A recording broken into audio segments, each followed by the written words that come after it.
tahun 2025, dunia seharusnya sedang pulih. Tapi tiba-tiba, langit Timur Tengah berubah merah. Rudal-rudal Iran menghantam kota-kota Israel. Israel membalas dengan serangan udara ke jantung program nuklir Iran. Ini bukan lagi konflik bayangan, ini perang terbuka. Dan ketika 26 pesawat tanker Amerika muncul di langit Atlantik, dunia mulai bertanya, apakah ini awal dari Perang Dunia Baru? Apakah Amerika akan terseret? Apakah kita semua sudah terlalu dekat ke jurang kehancuran? Inilah laporan strategis lengkap. Fakta, analisa, dan kemungkinan paling buruk. Selamat datang di Strategic Horizon. Sekarang kita mulai. Serangan pertama datang dari langit Israel, menargetkan instalasi nuklir Iran di Natanz dan Arak. Iran merespons cepat. Puluhan drone dan rudal balistik terbang ke Tel Aviv, Haifa, dan Yerusalem. Israel mengaktifkan Iron Dome, tapi tidak semua berhasil dicegat. Ini bukan uji coba. Ini perang. Iran tidak menyerang secara acak. Target mereka meliputi pangkalan militer, infrastruktur energi, dan wilayah sipil padat. Tel Aviv dilaporkan terkena dampak paling besar. Sinyal jelas, Iran ingin membalas sakit hati atas serangan ke nuklir mereka.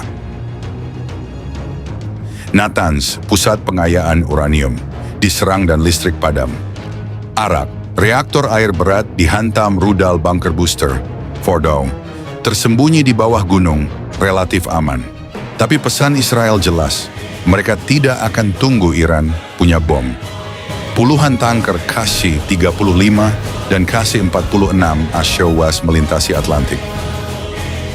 Pentagon bilang ini bagian dari Atlantic Trident 25. Tapi analis militer curiga terlalu pas waktunya dengan eskalasi. Beberapa bahkan menyebut ini pre-deployment sebelum serangan balasan.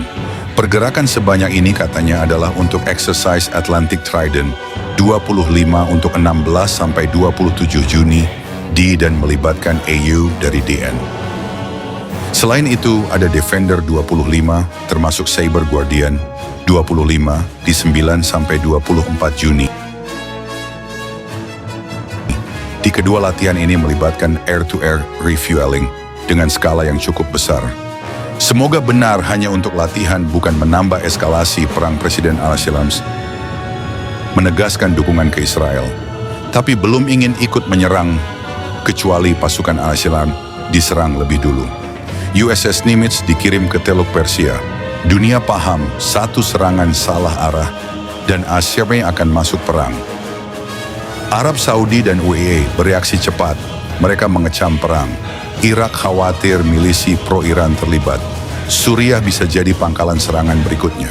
Dunia Arab ingin damai, tapi tahu perang bisa menyebar ke pintu rumah mereka kapan saja. Harga Brent melompat dari $68 ke $78 per barel hanya dalam 48 jam. Pasar panik, takut Selat Hormuz ditutup Iran. Jika itu terjadi, 20% pasokan minyak dunia bisa berhenti. Dunia siap krisis energi baru. Iran tak sendirian. Mereka punya tentara bayangan di Irak, Lebanon, Yaman, bahkan Suriah. Sampai saat ini, Hizbullah dan Houthi belum bergerak. Tapi jika Israel terus menghantam, reaksi berantai mungkin tak terhindarkan. China dan Rusia menyerukan gencatan senjata. Uni Eropa menyusun jalur diplomatik darurat, tapi tekanan terus naik. Dunia seolah tahu bahwa satu peluru bisa jadi awal dari perang global. Apakah ini puncak atau hanya permulaan? Banyak analis meyakini ini adalah bab awal dari konflik panjang. Israel tak akan berhenti sebelum program nuklir Iran dilumpuhkan. Iran tidak akan diam dan memiliki jaringan global yang bisa membalas. Dan Amerika berdiri di antara nyala api dan pilihan tersulit abad ini. Dunia kini berdiri di persimpangan. Jalan pertama, diplomasi. Tapi jalur ini makin sempit. Jalan kedua, perang besar yang bisa membakar tidak hanya Israel dan Iran, tetapi seluruh dunia. Reaktor Arak, pabrik Natanz, Fordow di bawah gunung, Jika satu saja dari tempat itu diserang saat aktif, efeknya tak hanya lokal, tapi regional, radiasi, kontaminasi.